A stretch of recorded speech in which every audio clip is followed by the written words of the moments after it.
Radio Pobl, do báileach lia Hirhuig. Seo é, ní nócha FM.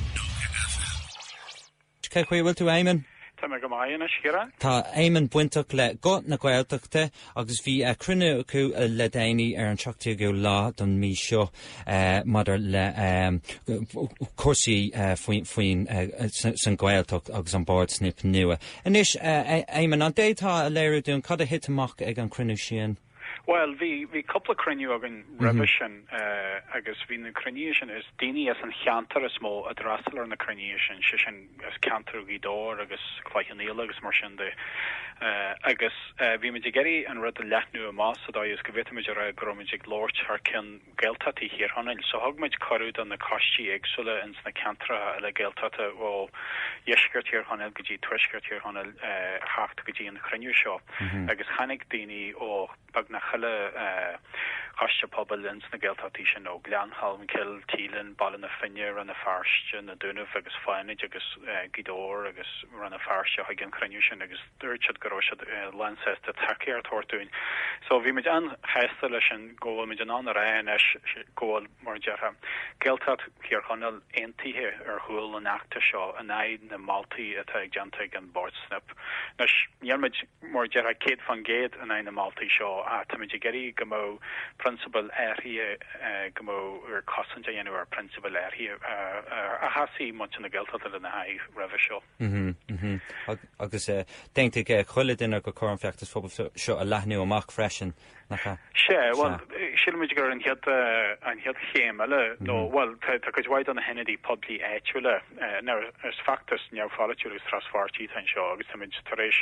go bhhaid takeíart eil ón Kennedy poblí éitiúile a mar teú go héin mat a geirí gáil a bhaim ar an réaltas caiú dhéartíanú gáil a bhaim ar an méid Kennedy poblí agus is féidir agus mar sin dé tá geirí an facta seo leathnú a mahanas agus mar aniuchan is seolmuid má litre ag láirg takeíarta ó hasistí pobl ins na Gaeltachtaí eile le sin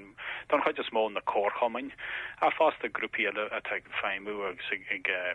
ag tro mar a deartha park na Gaeilge ins na Gaeltachtaí agus in sin fásta cheolmuid má litre agus a riile gotí agriíart a Gaeilge ar fad na tíre so mar hapla tá pobl an scathe agriíart na Gaeilge melfáirse a sé sin ag codúlein frí Labhair le siúnithe a bhailiú ó costí poblí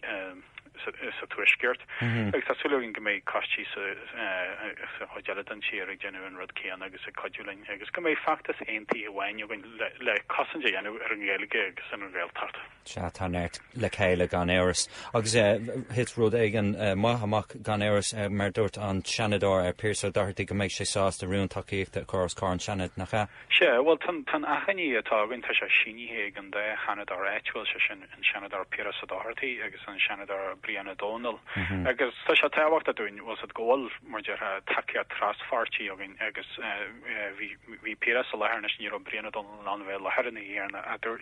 bháil píras go goí rún rivan seanad agus de mar haigim tá sin deanta agus go deanta was it go an bharteachú tuairt takeíart áí malú an rún seo.